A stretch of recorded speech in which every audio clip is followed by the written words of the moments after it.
Sunday and i-video na ako for this project.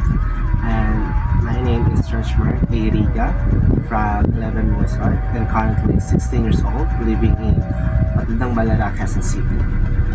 And the interesting thing about me is that my name came from dictionary.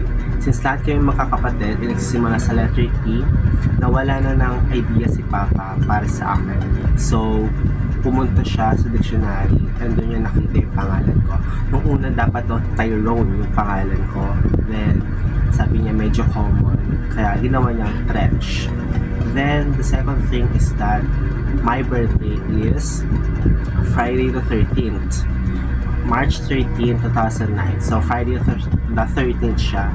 Kaya, sabi nila, malas. So, every time na nakakaroon ng Friday the 13th, kahit hindi siya March, nasabi ko lagi, birthday ko. And the last thing na interesting about me is that I'm a Beyonce fan. So, yeah.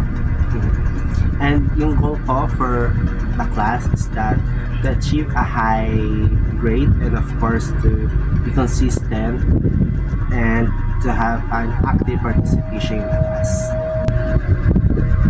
Now, my image or an idea for a media and information literacy Filipino is that it is the accessibility to have an information from media para madaling way para magkaroon ng mga information or kahit anong balita gamit yung media or technology, especially sa panahon ngayon na talamak yung paggamit ng technology.